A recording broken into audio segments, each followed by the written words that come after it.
प्रिय विद्यार्थियों नमस्कार। और आज इस वीडियो में आपके सामने चर्चा करने जा रहे हैं आपकी परीक्षा से संबंधित हिंदी साहित्य के जो अति महत्वपूर्ण लघु उत्तरीय प्रश्न हैं उनकी। मुझे विश्वास है कि आप लोग इस वीडियो को पूरा ज़रूर देखेंगे, जिससे कि आपके परीक्षा में जो प्रश्न आते हैं उसमें से लगभग 90% प्रश्न इन प्रश्नों में से जरूर आएंगे, ऐसा मेरा विश्वास है। तो चलिए प्रारंभ करते हैं। पहला प्रश्न है, कवि राम नरेश त्रिपाठी का जन्म कब हुआ था? ये 2023 की परीक्षा में आ चुका है और इसका उत्तर है 4 मार्च 1889। अगला प्रश्न, राम नरेश त्रिपाठी का जन्म कहाँ हुआ था? उत्तर है उत्तर प्रदेश के सुल्तानपुर जिले के कोयरीपुर गांव में। कविवर राम नरेश त्रिपाठी की प्रमुख रचनाओं के नाम बतलाएं। पथिक, मिलन, स्वप्न। और इनकी एक प्रसिद्ध संपादित पुस्तक है कविता कौमुदी, जो कि विवाह गीत है। हे प्रभु आनंद दाता ज्ञान हमको दीजिए, शीघ्र सारे दुर्गुणों को दूर हमसे कीजिए। इस प्रार्थना के रचयिता कौन है? ये बहुत ही प्रसिद्ध प्रार्थना है जिसकी रचना पंडित राम नरेश त्रिपाठी जी ने की है। यह यदा कदा परीक्षा में पूछा जाता है। अगला प्रश्न, त्रिपाठी जी द्वारा रचित पथिक किस प्रकार की रचना है? तो यह इसका उत्तर है खंड काव्य। त्रिपाठी जी द्वारा रचित उपन्यासों के नाम बतलाएं। तो उनके द्वारा लिखित प्रमुख उपन्यास हैं वीरांगना, वीरबाला, मारवाड़ी, सुभद्रा और लक्ष्मी। चूँकि राम नरेश त्रिपाठी जी आपके सिलेबस में स्पेशल पढ़ना है, खासकर उनका पथिक पढ़ना है, इसीलिए उनसे ज़्यादा प्रश्न मैंने रखे हैं। इसमें से एक प्रश्न तो पक्का आएगा। आगे बढ़ते हैं। कफन कहानी के लेखक का नाम बतलाएं। यह 2023 में प्रश्न पूछ चुका है, तो उससे संबंधित या तो यह प्रश्न पूछे या प्रेमचंद से कोई और प्रश्न पूछा जा सकता है। तो कुछ और प्रश्न देखते हैं। प्रेमचंद का मूल नाम क्या था? उत्तर है धनपत राय। गोदान उपन्यास के लेखक कौन हैं? इसका उत्तर है प्रेमचंद। यह प्रेमचंद जी का प्रसिद्ध उपन्यास है।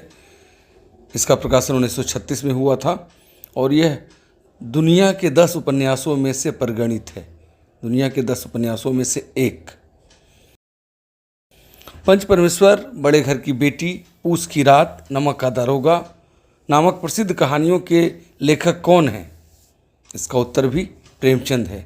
ये प्रेमचंद की प्रसिद्ध कहानियां हैं जो अक्सर परीक्षाओं में पूछे जाते हैं। प्रेमचंद का जन्म कब हुआ था? तो इनका जन्म 31 जुलाई 1880 ईस्वी में उत्तर प्रदेश के वाराणसी से लगभग 3-4 किलोमीटर दूर लम्ही नामक ग्राम में हुआ था।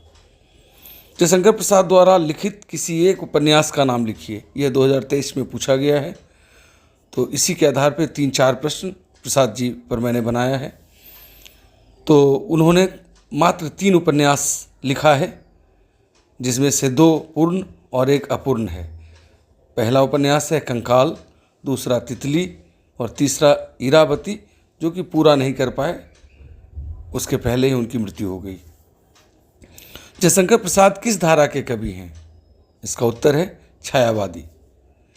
प्रसिद्ध महाकाव्य कामायनी के कवि कौन हैं? कामायनी आधुनिक काल का सर्वश्रेष्ठ महाकाव्य माना जाता है और इसके रचनाकार हैं जयशंकर प्रसाद। जयशंकर प्रसाद द्वारा रचित किन्हीं 2 नाटक के नाम लिखिए। चंद्रगुप्त, स्कंदगुप्त, अजातशत्रु, ध्रुव स्वामिनी। इन्होंने लगभग 15-16 नाटक लिखे हैं, जिसमें कि अधिकांश ऐतिहासिक नाटक हैं। तो इनमें से प्रश्न पूछे जाते हैं। अगला प्रश्न, जयशंकर प्रसाद की प्रथम कहानी कौन सी है? तो जयशंकर प्रसाद की पहली कहानी ग्राम है, जो कि इंदु पत्रिका में सन 1911 में प्रकाशित हुई थी। आगे बढ़ते हैं। सुमित्रानंदन पंत किस धारा के कवि हैं? यह प्रश्न भी 2023 में पूछा गया है। तो इस प्रश्न का उत्तर है सुमित्रानंदन पंत जी छायावादी धारा के कवि हैं। किसे प्रकृति का सुकुमार कवि कहा जाता है?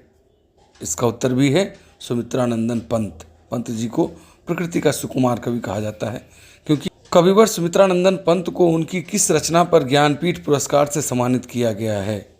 यह बहुत ही इम्पोर्टेंट प्रश्न है, पूछा जा सकता है। तो इसका उत्तर है चिदम्बरा। चिदम्बरा पे उन्हें ज्ञानपीठ पुरस्कार मिला था। पंत जी का जन्म कब और कहाँ हुआ? तो पंत जी का जन्म 20 मई 1900 ईस्वी में कौसानी उत्तराखंड में हुआ। आगे बढ़ते हैं। महादेवी वर्मा जी को उनकी किस कृति पर ज्ञानपीठ पुरस्कार मिला? यह भी महत्वपूर्ण प्रश्न है। तो इसका उत्तर है यामा। उन्हें उनकी यामा नामक कृति पर ज्ञानपीठ पुरस्कार मिला। महादेवी वर्मा जी का जन्म कब हुआ? महादेवी वर्मा जी छायावाद की एक प्रसिद्ध कवित्री हैं और इनका जन्म 1907 ईस्वी में उत्तर प्रदेश के फर्रुखाबाद शहर में हुआ था। नागरी प्रचारणी सभा कहाँ पर स्थित है? यह प्रश्न 2023 में पूछा गया है। तो इसका उत्तर है वाराणसी। इसी से संबंधित और प्रश्न। नागरी प्रचारणी सभा की स्थापना कब हुई? तो इसकी स्थापना 16 जुलाई 1893 ईस्वी में हुई थी। अगला प्रश्न, नागरी प्रचारणी सभा के मुख्य संस्थापक कौन थे? उत्तर है बाबू श्याम सुंदर दास। कवि नागार्जुन का मूल नाम लिखिए। 2023 में पूछा गया प्रश्न।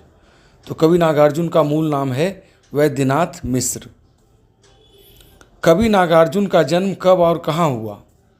इसका सही उत्तर है 1911 ईस्वी में दरभंगा के सतलखा गांव में। नागार्जुन के 3 प्रमुख उपन्यास के नाम लिखें। इनके 3 महत्वपूर्ण उपन्यास हैं रतिनाथ की चाची, बलचनमा, बाबा बटेश्वर नाथ। नागार्जुन के 2 प्रमुख उपनाम लिखें।